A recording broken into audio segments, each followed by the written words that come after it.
everybody, welcome back to another episode of OffCentered Outdoors Podcast. I'm your host, Matt Dockstetter, along with my partner in crime, the barefoot animal stuff and midget Morn from Ojai.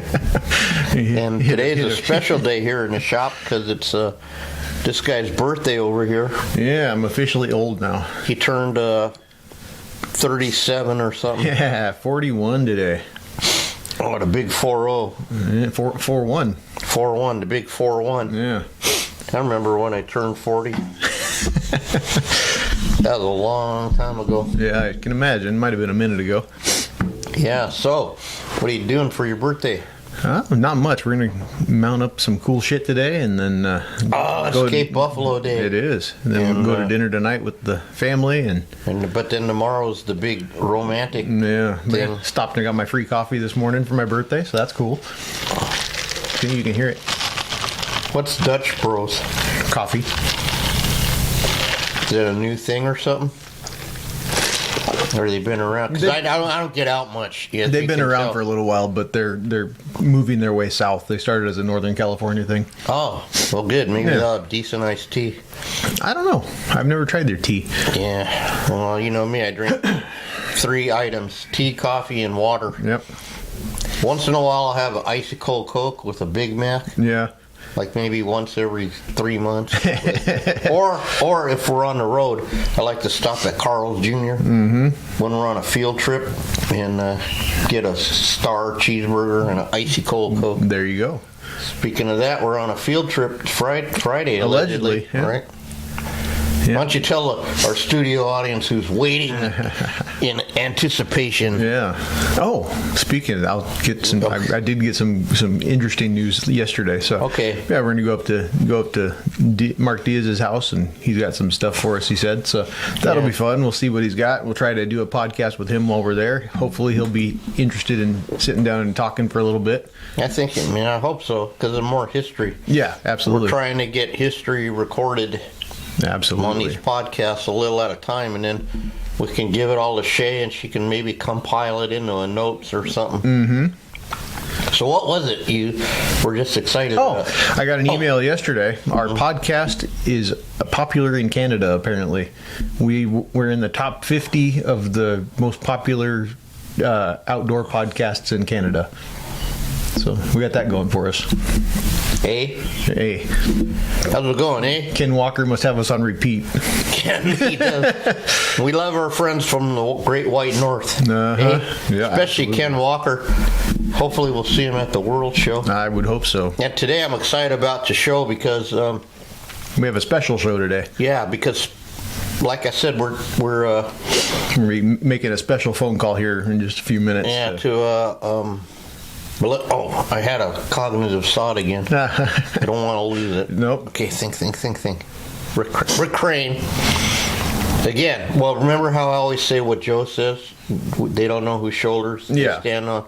So Rick Crane was talking to Joe Meter somewhere because Rick gets around. Yeah, I call him the New Hampshire Flash and call him on Monday and he's in New York, and then by Thursday he's in freaking London or something. Yeah. He's all over the place. Absolutely. doing all kinds of stuff, molding and painting and whatever. And he says that Joe Meter was at some show and he says, well, the bad news is nobody knows who I am. Yeah. Even says, but the good news is nobody bugs me. Well, there you go. I can see but that's not the point. The point was they don't know. No, exactly. And then so today we have, I don't know how many of you guys out there, especially the younger people, remember Mounted in Alaska, the TV show? Because how long ago was that on? Like 20 years ago? Not quite that long, but it's been a little bit. Yeah, but did you watch it? Yeah. Yeah, okay, so... On the show, they had Russell Knight, which is, again, used to work at... See, people, let me go through this a little bit. Russell Knight used to work at Jonas, too, with Frazier and Kish. Like I said before, Kish used to manage Jonas. Yeah. Anyway, so then they had Arrogant Aaron. I don't know if that was Sam's name or Forrest Farnsworth, who was in our association. That was his nephew. Oh, okay. But Sam Cook, Sam the Cat Man, the guy that did all the life size on there, and used to. That Aaron guy really did drive him crazy. I don't know if you remember the episode where he glued the tools to his table and all that. And then he brought up this board and built a barrier between them. But anyway, Sam Cook is going to be on. And what's interesting about Sam lineage and taxidermy is his father, Fuzzy Cook, whatever. I don't know how I came up with Fuzzy Pain. But anyway, there you go. There was all my cognitiveness is gone. But anyhow, his dad was the first guy to use foam in '64. Nice. Which then him and Frazier, I don't know, it's all connect. Yeah. Those two guys like changed the whole industry, and maybe for the young people, they think it's always been foam. Who knows? Yeah. No, because I was at some kid's English project on Sunday, and I'm telling him the story, and he says, "So you ordered that kid off the internet?" Yeah. I just started laughing. I said, no. I said, that's funny. Yeah. I said, no, you got to go way back further when you had to take a coupon, the thing, and fill out the order and then write a check or put a money order in an envelope. Then you had to mail it. Yeah. You had to put it in the mail. And then it... Carrier pigeon. Yeah, I should have said I didn't think of that. And then it comes back like 2 weeks later. It's not like today. Yeah. He's laughing. He goes, "Oh, yeah, my grandpa sent me one of them one time for my birthday." That's great. Yeah. So, anyway, here. I put his thing. Did he answer you? No. Maybe we'll wait a couple minutes. No, send message. Oh, I thought you texted him already. No, I just got his name. We're going to call you now. We'll wait for the okay. Uh-huh. You guys go, why don't I text? That's why. Matt will sit there laughing at me because my daughter or someone will be texting me, and it's whoop, whoop, whoop, and I'm still like on the first line. And then I throw the phone down and just call her. Just call me, okay? Yeah. I'll be here tomorrow still trying to catch up. Chucky and technology don't always go very well together. No, that's okay. It's okay. So. Yeah. Oh, do we need to plug it? Do we call him? We'll wait till he gives you the okay first. Okay. Well, he might not because I just told him I was going to text him. Oh, okay. Oh, he sent. I got to show you those pictures. Yeah. So he has man, he's got some good ranches down there. Mm-hmm. Talking about hunting for a little bit. Yeah. And he's got some good Aoudads and a bunch of stuff. Yeah, but he's got a bunch of North American stuff. Yeah. Surprisingly, he's got like elk, antelope, bighorn sheep. I hope I don't get him in trouble, but some guy paid $125,000 for a desert bighorn a couple, like last month or something. Wow. Yeah, here, just plug it in. Must be nice. All right, hang on. I got to unplug your microphone. Okay. Now we're both working on one microphone. I'm going to get my cord here. Sorry. Hey, we're nothing but... inside baseball here. That's it. Now, I got to go back to this. Hang on. Give me your phone. Okay. Plug in. Right there. Not Barbados, Aoudads. Call. See if he answers.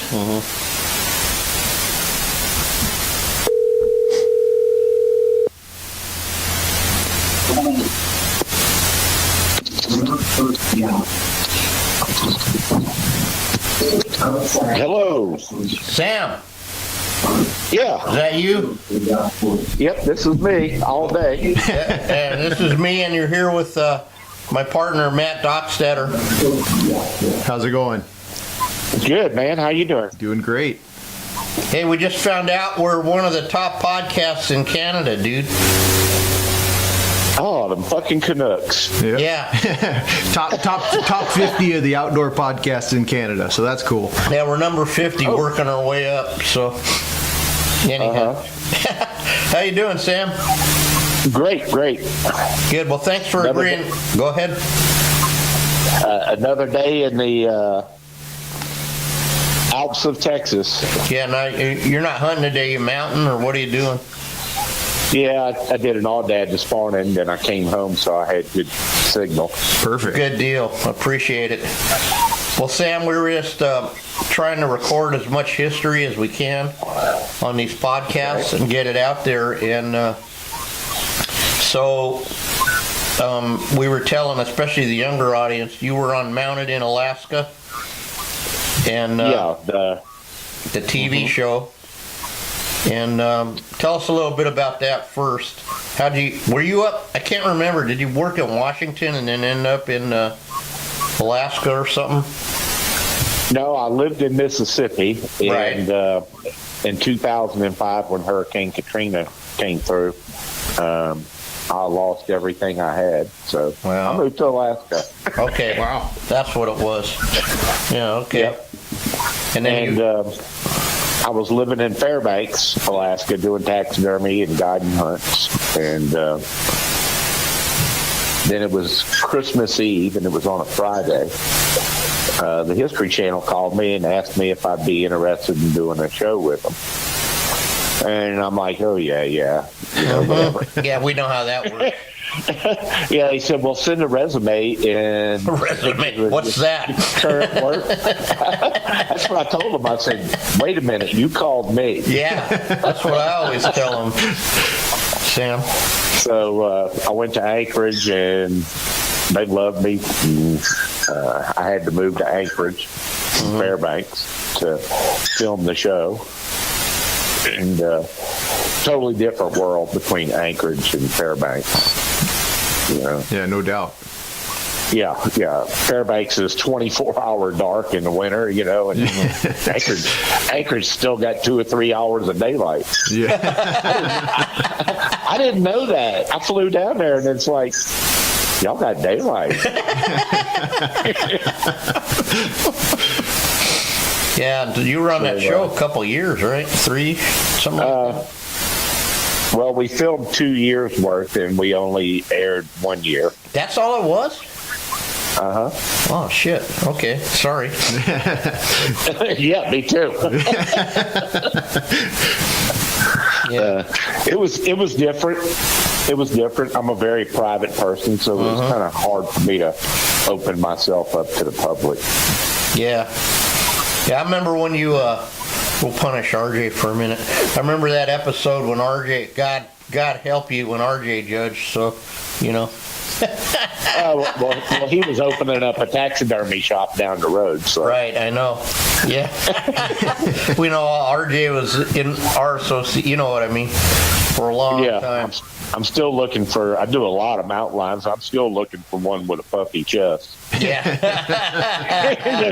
They're just not built that way. Well, don't let, like we say here, don't let the anatomy, like, screw you up, you know. Yeah, don't get hung up on that. Like, man, you know. Yeah, I'm like so OCD on anatomy. It's I drive myself crazy. So I really do. So to tell our story a little bit, you just blindsided me one day. Not blindsided, it was in a good way, but you knocked on the door, my house, and I was so shocked I didn't. Like you're standing there, you got your trailer, you got all your earthly possessions. And I didn't know whether to shit or go blind, man. You know? Yeah, I moved to Texas from the Washington state with a pickup truck, and now I need a moving van. Yeah. Because when I lived in Alaska, I didn't own anything that I couldn't put in my truck and leave. Right. Yeah, no doubt. Right. You know, I was a nomad. So, you know, worldly possessions in Alaska is not as important as food and heat. Important safety tip, right? Yeah. So we had a good couple. Go ahead. Yeah, in Alaska, it's just a place that, you know, if you embrace summer and winter, God, it's 24 hours a day you can do things year round. Yeah. Yeah, and so we had a good couple days here, and became friends instantly, you know. Yeah, I remember I walked up to your door, and you didn't know who I was, and I had a blacktail that I mounted on a backpack. Right. And I asked you if you could mount this deer for me. Right. Yeah. You went crazy because the season's not even open. What are you doing? Yeah. That's great. Well, because you know, Sam, you look like this guy that lives up in Cuyama Valley. 100%, you could be like his brother, right? Especially with the guy then, huh? Yeah, absolutely. But the black hat too. You know what I mean? Like, and I gotta say it. This is racist. What I'm gonna say. So I apologize. But all you white boys look the same to me. You know, I can't tell one from another, especially a redneck, you know. Well, most important thing, you asked me do I really care? Yeah. I have so much fun by myself, and that was something really I learned in Alaska, is coming from the lower 48, we just take so much for granted. Yeah. It's, you know, and just to have the bare essentials, and you learn there's a big difference between what you need and what you want. And when you get rid of that barrier, it's a really nice lifestyle. Yeah, it really simplifies it, right? Yeah, it does. Like I said, I didn't own anything that I couldn't throw in my truck and take off. Yeah. Yeah. So what we want to do is get in a little bit more of the history of the taxidermy, because nobody's heard of your dad, you know, and and the contribution he made to our craft or art or whatever you want to call it, you know. So why don't you talk? Yeah, go ahead and talk about your dad and the foam and all that. Okay. Well, I'm a third generation taxidermist. My grandfather, at one time I found an old priceless of his from the Depression. And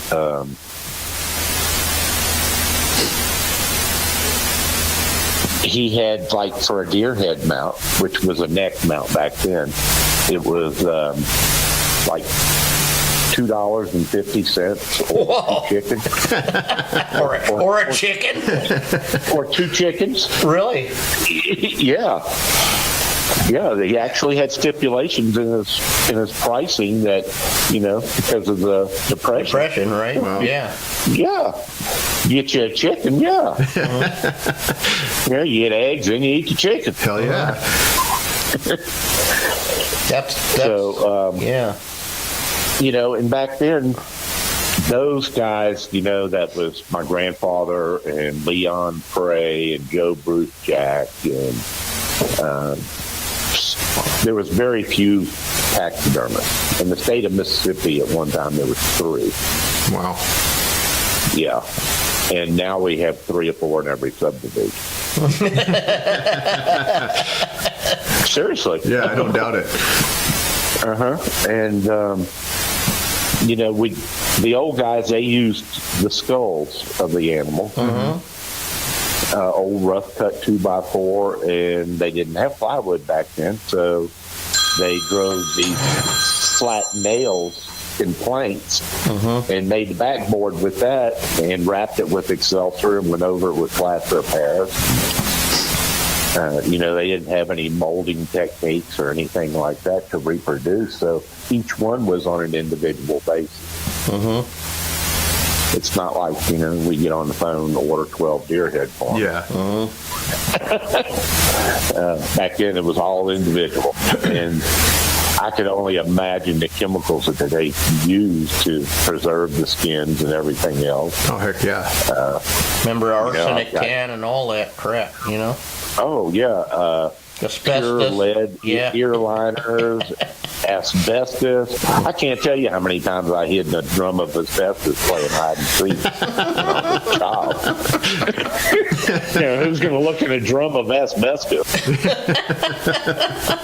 But it made real good fish.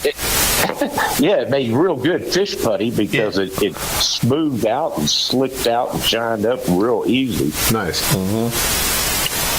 And yeah, that was a big loss when that came about, losing asbestos. And they went from that style of mounting, and then they went to paper forms and wrapped mannequins. Gosh, I was fitting a Bobcat on a mannequin the other day, and I told the guy worked, and I said, I remember when we used to have to wrap every Bobcat body because there was none for sale. You couldn't buy them. Yeah. And we had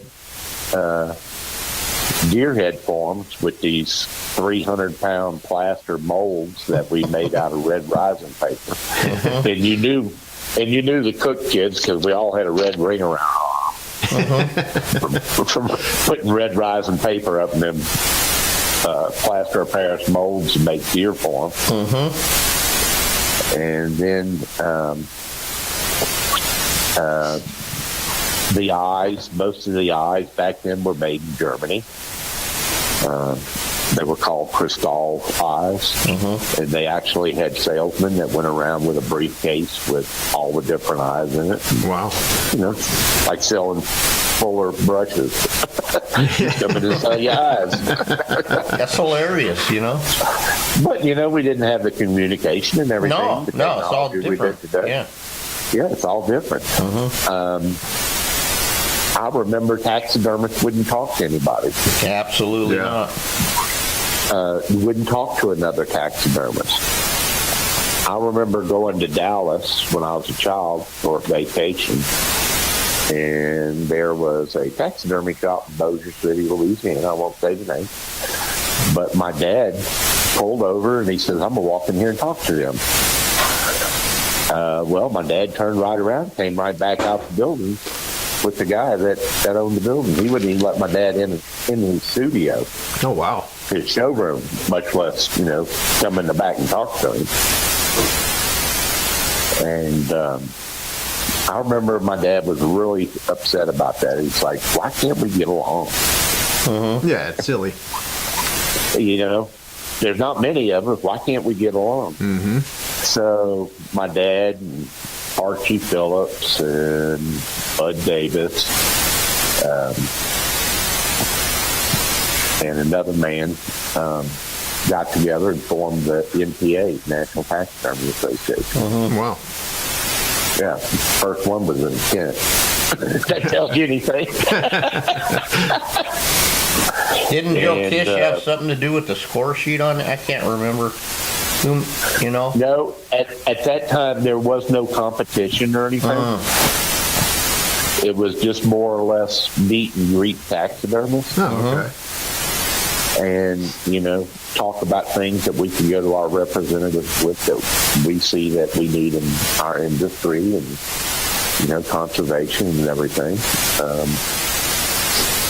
And then we had the first taxidermy competition was in Denver, Colorado in 1977. And nobody knew what was going on. We didn't know. Don't. Yeah, we still don't. It's like taxidermy competition. So Joe Kish, probably one of the most best taxidermists that's ever lived. Yeah. He took apart a woman's wrap that was made out of a bobcat, and he pieced together a bobcat and mounted it. No kidding. Out of a stole. Huh. Because we didn't know. Wow. And he was like, "Hey, this was a stole, and now I got a life-size bobcat." Yeah, but what does it look like? We don't know. We don't know. No, we don't know. Right. Yeah, we don't know. Back then, reference pictures come out of magazines. Yeah. You sat there with a pair of scissors and you had a filing system. If I wanted to look at wood ducks, I pulled out the wood duck file and I had pictures out of magazines. Gosh, I'm so old. I remember when Sportsfield didn't even have real pictures. They had drawings. Yeah. Oh, wow. Yeah. Well, I got some miles on you, dude, so. Yep. But, keep going. When I was a child, when I was a child, my dad was trying to figure out something about mannequins. When my dad came back from World War II in Korea, my grandfather hand-painted all these fish, blue marlin, tarpon, everything. They were all hand-painted with oil paints. Right. Wow. And I remember him grinding up mother of pearl abalone shells and making all of his pearlescent reflections, pearlescence and everything. Hence the name, right? Mortise, mortise and tinder, grind it all up and sprinkle it in the paint and mix it up in paint. Those guys were good. Yeah, that's cool. Unbelievable. And in 1964, my dad decided he was playing around looking for different ways to making mannequins in a production style form. And he made one out of foam. And it worked. So he goes to a patent attorney and goes to get a patent on it. Pays the patent attorney to do it and everything. And about a month later, my dad says, well, I hadn't heard from my attorney. I think I'm going to drive over there. And see him. Well, he gets to the attorney's office, and it's been vacant for a month. Nobody's everything. Yeah. And it's like the guy ran out of town. Wow. So about 3 months later, my dad gets a taxidermy catalog in the mail from Penn Taxidermy up there around New Jersey. Well, lo and behold, that's where that attorney was living too. And guess what? Guess what? They had foam mannequins. Wow. Stole your dad's deal. God dang. Yeah. Yep.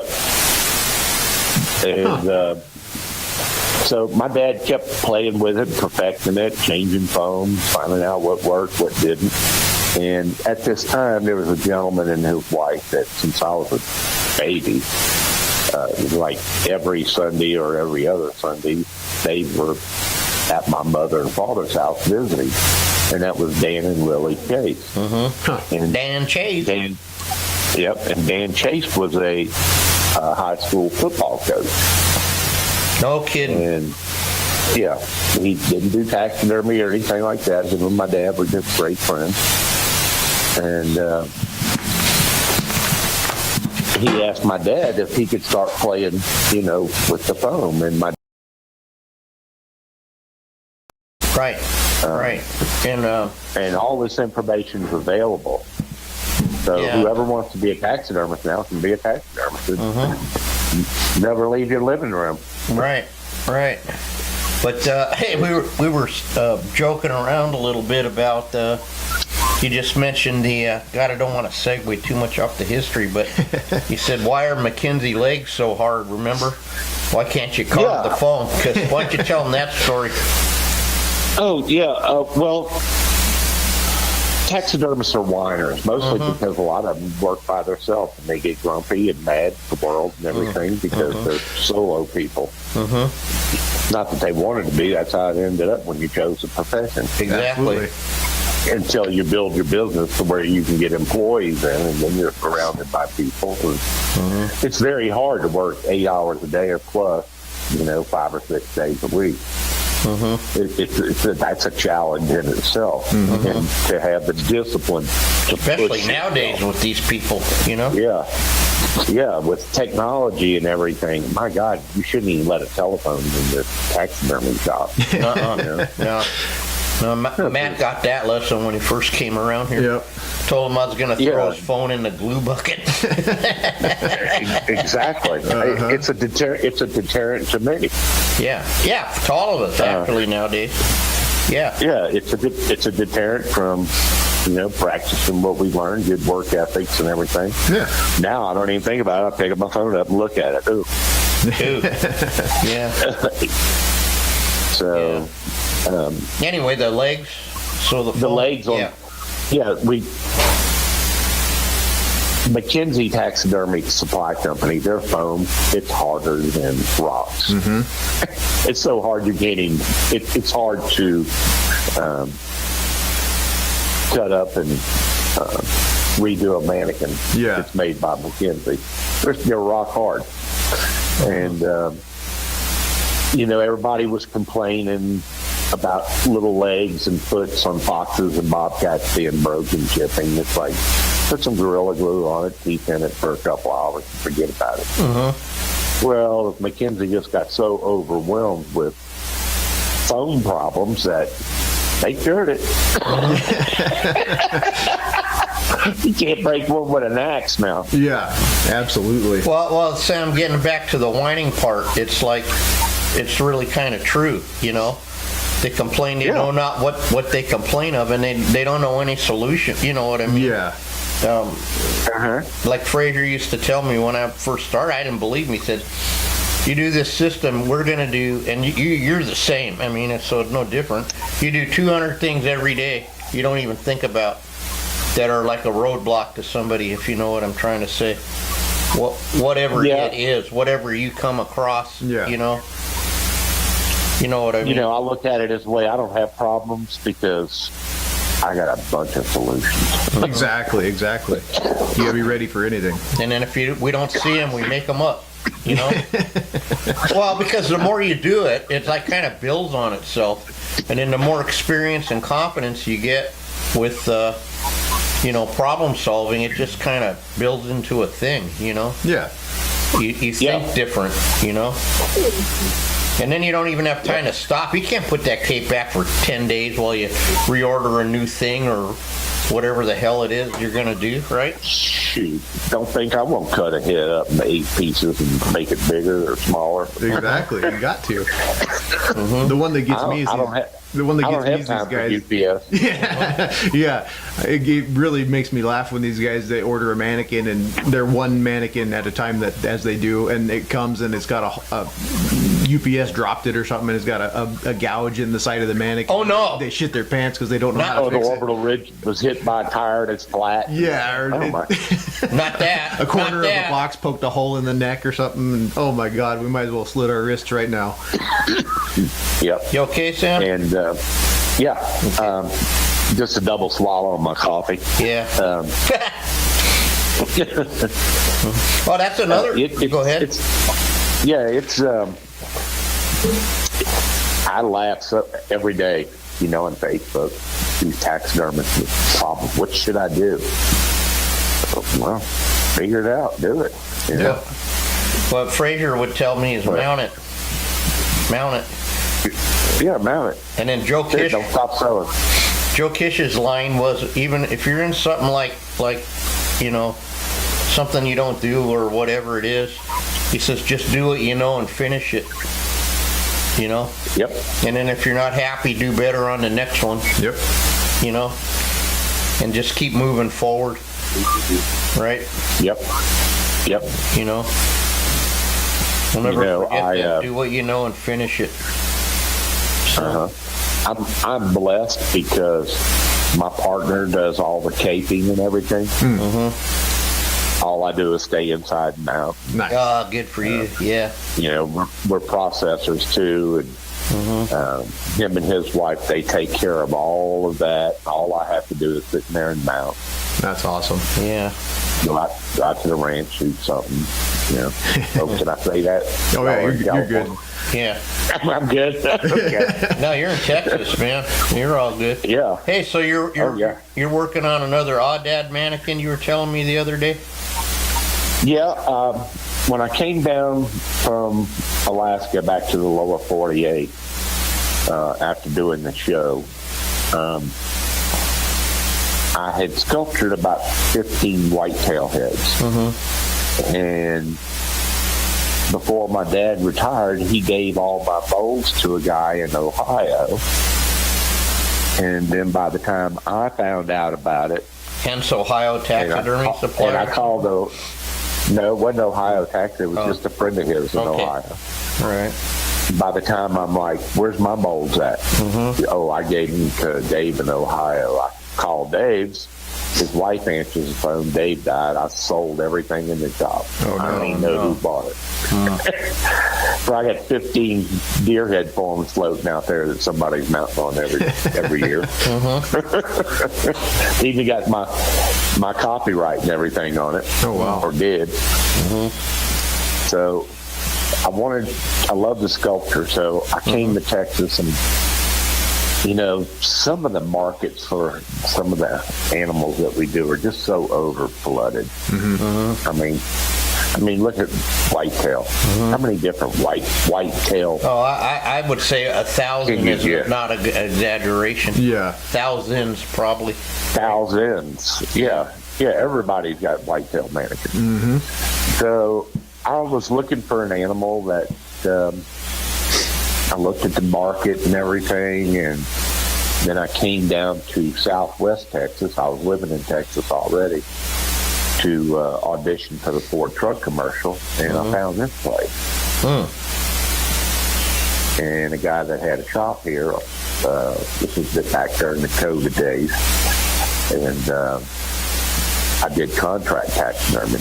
I go to a shop and mount a whole bunch of stuff, get them out of a hole. Right, you were in the back barn or whatever you called it, a shed or something, cranking out 5 heads a day or something, I don't want to meet your customers. I don't want to talk to you on your phone. Just leave me alone. Yep. You're not to come back there and watch me or anything like that. I'm not here to give lessons. Yeah. I made a really good living doing that. And, that's the way to make money at it if you can. Yeah. Yeah. I was single. I could travel, do whatever I wanted to do. And I got down here and I found Aoudad. I knew Texas had Aoudad because they got everything in the world. But I didn't know how many there were. And down here in West Texas, a 50,000 acre ranch is a hobby ranch. Yeah. And they brought these Aoudad in the 1950s because they were going extinct in Africa. Right.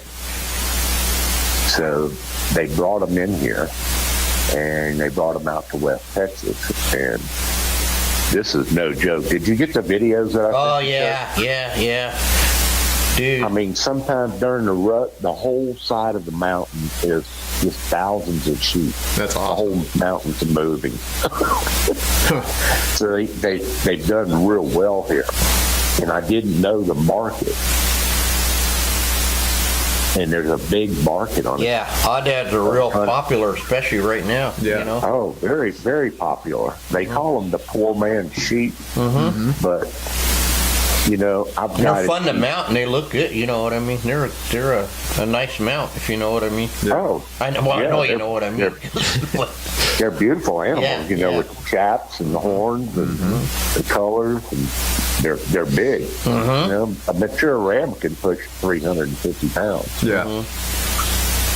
And I found these Aoudad, and a good friend of mine had the market kind of cinched on it, and I just zeroed in on this Aoudad. I'm like, there's only one person that makes him. Yeah, he's a great friend of mine. We're like brothers. I said, but I got to do it. And I spent so much time out in the field just studying them, watching them in binoculars, and getting up to them, and just learning their ways, the way they carry themselves. And I learned a lot about Aoudad. They have 8 power eyes, just like any sheep. They live in open country, but they're not stupid. I consider the North American mountain sheep, your bighorn, your stone, your Dall sheep, they're stupid. You just need the money to get where they are. Yeah, that's it. Yeah. And these Aoudad are smart. They're really smart. They can put a game together on you and elude you. Huh. Where a sheep, all you got to do is get on top of them, in front of them, and you're good. But these Aoudad, they see you, smell you, they watch your mannerisms. I have a white Jeep, and when I drive through the ranches, most of the cows follow me because I look like the cube feeder that they go around and dump cubes out for the cows. So I drive right up in the herds. And Sunday I drove right up into a herd of about 80. Wow. Within 40 yards. Every one of them ram. Wow. And so now I'm not only guiding Aoudad hunts, I'm sculpturing a line of mannequins. Nice. And doing some rocks. Oh, really? Oh, good. Yeah. Yeah. There's a big market for the rock bolt-on. Absolutely. Yeah. And I do, probably half of the Aoudad amount are half life-size. Right. Right off the bat, I need half life-size rocks. Yeah. So does everybody else. Frazier was always trying to get someone to make a rock for every single thing he mounted. And because it wasn't sexy, he couldn't get anyone to do it, But could you imagine the He never called me. Yeah. Oh, shit. I better have him call you. Might be too late. Just do your own, but, the I thing just is... bought several hundred pounds of clay. And Yeah, well, here's the deal. It's not as sexy as a mannequin, but can you imagine the royalty? You know what I mean? Oh, yeah. Everybody wants a do it, the instant, thing. Instant gratification. Yeah, So yeah, I would love to sit home and sculpture and hunt and fish. Right? Yeah. That's my goal. That's my goal. Yeah. All right, Sam, we're running.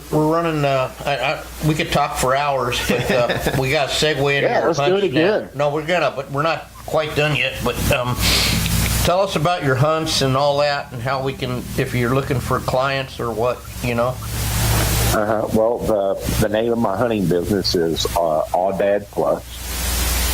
So our main animal that we hunt is free-range Aoudad on large pieces of property. It's all spot and stalk. Aoudad are tougher than a brown bear to put down. They're really hardy. We get $62.50 for a Aoudad hunt. That's with party of 200, and that's a 3-day hunt. The longest hunt I've had this year was 1 hour and 23 minutes. So don't even unpack your bags. That's awesome. And I take care of them. I don't pound on them every weekend, because I'm not making a living hunting sheep. I have the opportunity to get a couple of ranches to hunt. And I take care of them. I want to see a large adult age bracket. Heck yeah. And you were telling me. Go ahead. Yeah, I don't want to go out and have to look for a big ram. I want to go, okay, which one's the biggest? Yeah, absolutely. And aren't your average is like 31, 32, you were telling me, or something? Or Yeah, I do 31 to 33 inch sheep. Nice. But my sheep they're old sheep, and their horns have been rubbed down several inches. Oh, wow. So, yeah, we're dealing with mass then. Everybody goes, oh, I want a 36-inch sheep. Well, that's not an old sheep, because an old sheep's going to rub his horns down, because he's the one that's going to be going in the heavy rut. And, like an elk or a deer, the deer family, they'll rake bushes and everything. Yeah. Aoudad lay on the ground and make a big dust bowl, and they bury their horns in the ground. Oh, wow. And they keep working them back and forth, putting all their weight on them. So they rub the tips of them off. They don't broom off like your North American sheep. They rub them off. Interesting. Yeah, I've done So some you're pretty- Aoudad that had some mass on. You know, I like mass. And, Yeah. I love mass. I love mass. You know, over width anytime or length even. You know. And I got cell cameras out all over the ranches to watch the animals and make sure nobody's out there that's supposed to be out there. We do have illegals that come through, but they're no problem to us. No, they're no problem. Yeah, they're no problems to me. You know?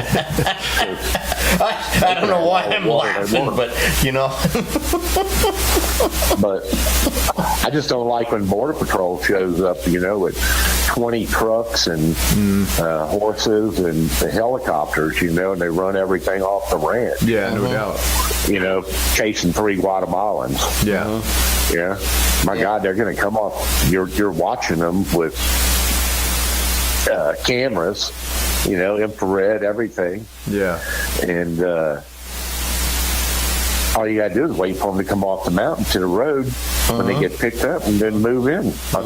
Like have 2 trucks, one north, one south. Just wait for them. Yeah, like You have to go in the ranch. And you blow 'em wait out. for like where Mike says for one to squirt out at the funnel point. You know, that's where you sit and put your tree stand or whatever. You know. And then you let all the other fools do all the work for you, you know? Yep. And then when they come out to the road, they go into the culverts. And they wait in culverts for their rides. Yeah. And the ones we get through here are bad ones. They Yeah. got fentanyl and ones that don't want to be facial recognition. So what they call the gotaways, right? Yeah. This is the Chihuahuan Desert that we're in. Okay. I live at about 5,600 feet. Would you ever think about that in Texas? Right? You know? No. I live in the Alps of Texas. I love it. I'm surprised you don't it's have on the- ShamWows and it- on your ranch, you know, and tars. I do. I got 4 Cape buffalo ready to go right now. Nice. They're big bulls. Yeah. Oh, Yeah. boy. No, Yeah, they're so, 75 grand a piece. wow. That's a little bit more than a whitetail. Yeah. So, Yeah. anyhow, so you're Aoudad Plus, right? Do you have a Yep. Facebook or what do you do? Well, I'm on Facebook, Sam Cook, and my phone number is on my, I don't know what you call it, your badge or whatever. Oh, okay, yeah. Yeah. Yeah, it's got my logo on it. Okay. Perfect. And in fact, I need to send you some stickers. Yeah, you do. Absolutely. Everybody Please. loves stickers. Yeah. I made one sticker. Me, I hate lead.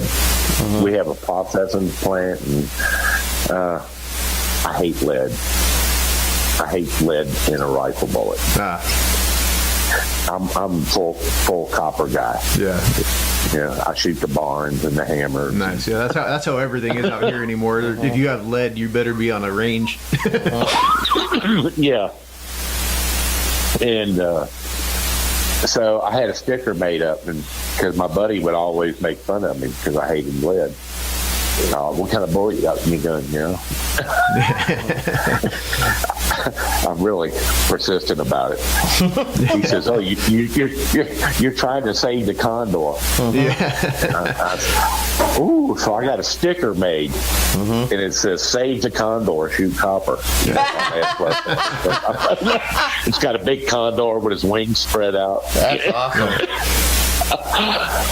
Oh, man. So, Anyhow, all right, Sam. Well, we got to kind of wrap it up, but we'll send you a link. This will air This will go up next Tuesday, so next a week from Tuesday, today. a week from today. And oh yeah, I got. Let me tell you some animals I have. I have tar. I have Himalayan tar. Trans-Caspian urials, sable, roan, Wow. antelope, kudu, impala, water buffalo, Cape buffalo, springbuck, impala, black wildebeest, blue wildebeest, the white-bearded wildebeest, scimitar, oryx, you name it, give them a buck. It's like we got everything. That's awesome. That's awesome. Yeah, and I told Matt, I think you even have desert bighorn sheep, right? Yeah. Those are a little pricey, right, though? Woo. Skinned one out a couple of Fridays ago. The guy paid $110,000 for it. He's from California. Yeah. Wow. I'm like, why did you pay $110,000? I'd go to Mexico and shoot two for that. Yeah, easily. Wow. He goes, well, this one's in the United States. I'm like, okay, he's got an ear tag in each ear. Yeah. And he's got a collar on. You can't put your finger underneath it. Yeah, I mounted one of them collared sheep a couple of years ago. Yep. And I'm like, why did you shoot that one? When it's a once in a lifetime. That's how they know in Texas when to shoot them. They watch them, they collar them, and they watch them, and they go, okay, he's 12 years old. Let's go. Wow. Interesting. In California, they collar them for who knows why. Watch them too, I guess. Yeah, But we gotta track them, see where they go. them, yeah. Well, Sam, it's been a real pleasure having you on. Absolutely. And I really appreciate I your enjoyed it. friendship. And, I might have to talk to you some more about those Aoudad hunts. I think Matt and I might have to go on a field trip. strictly for research purposes. Absolutely. We might have to research and development. Right. Absolutely. We might have to have a specimen to try on your new mannequin. Yeah. See. Yeah. Strictly, it's all business, Yeah, right? absolutely. You can write it off on your taxes that way. That's right. Right? I think we're going to have to come see it. Yeah. Oh, you can get in touch with me through Hippo Taxidermy. We got a Facebook page and all that. Nice. All right. All right, Sam, I'll call you in a little while. All right, in a couple days. Okay, sounds good. All right, brother. Thanks, have a good Sam. one. All right. Bye. Enjoyed it. Bye-bye. Bye. Me too. Wow. Yeah, great episode. What a great episode. Yeah. We may have to go on a field trip. Yeah, might have to. That's not a bad price for Aoudad. No, is for it? two? No. For a group of two, that's not bad at all. No. That's pretty high on my bucket list, so. Well, if it's on your bucket list, Yeah. I might have to go with you just because it's set, Oh, yeah, this absolutely. is, Absolutely. yeah, I'll never forget the door boy. Somebody. Yeah. But you can't, Yeah, like you that don't know why. commercial about the Prevagen. Fred, Mike, Joe, John, Frank, Yeah. will you mount this? I'm like, I'll never forget. That's too funny. And that was years, that was before the backpack mount Yeah. was, that was before it was a thing. right, and he had it on a vintage backpack. Yeah. And, he does clean work, That's cool. And we didn't really get into, boy, I'd like to talk the boss into coming on, but you know what I might do is, Mike was just talking to Joe like last week. Yeah. Maybe, we'll reach out and have Joe Kish on. That would be amazing. And you know what I could tell him? You got to do it because you tasked me for all this history stuff. Yeah. Right? Yeah, to hell get yeah. it all down somehow. Yeah. No, 100%. That'd be really cool. Yeah, and I know what Sam means about the red because remember I told you I had to do the gorilla mannequin. Us gorilla men, as Joe would say. And he, for whatever reason, he did it. Well, now I know what reason. Yeah. Because of all the so he made that plaster mold on purpose. Yeah. I think, and the paper one and an extra one that goes into display because there it'll be. Yeah. No, for sure. You know what I mean? Yeah. Because again, they know no one has an idea whose shoulders they stand on. No, not at all. And I forgot to mention that Sam, what Rudy always said too. Problem with American taxidermists is we got a catalog. Yeah. Yeah, more than we can count usually. Well, but I meant what he meant was, I know what he meant was like he had to. Remember that big ass pig we did? And we took the 190 and blew it up to a 287,000. I think that one was 16 pieces. But anyway, no, meaning he has to make everything. Absolutely. And yeah, shipping to Australia is a little pricey. oh my God, he had to cancel an order. It was $900. Him and Mark might still be mad at him about that. Mark goes, it wasn't $920, and Rudy's like, yeah, I got the thing, you know. I mean, I'm staying out of that one. Yeah. You know. Uh-huh. Well, that's another great episode of Off-Centered Outdoors. Good one. All right, guys, thanks for Talk tuning us in. out of here. Yeah, absolutely. Thanks for tuning in. Be sure to check us out anywhere you get your podcasts. If you're in Canada, thank you for watching. or Yeah, listening. especially Canada. And please send us in some Canadian questions for There you Ask go. the Redneck, man. Yeah. Yeah, find us Spotify, Apple Podcasts, iHeartRadio, and of course YouTube. You can follow us on social media at Butcher Shop Taxidermy, And at Ojai_Valley_Taxidermy. I even posted something last night. You did. You've been posting a couple things the last couple of days. Yeah. So yeah, Well, one was my I mean, I got to do that. that still but- counts. Yeah, okay. And Katie said, "Give that kid some coffee." Yeah, that's what I said. What the hell's a malfunction, man? You give her, well, I give her chocolate. Never mind. All right, guys. We'll catch you on the next one. We'll see you next Thanks a week. lot.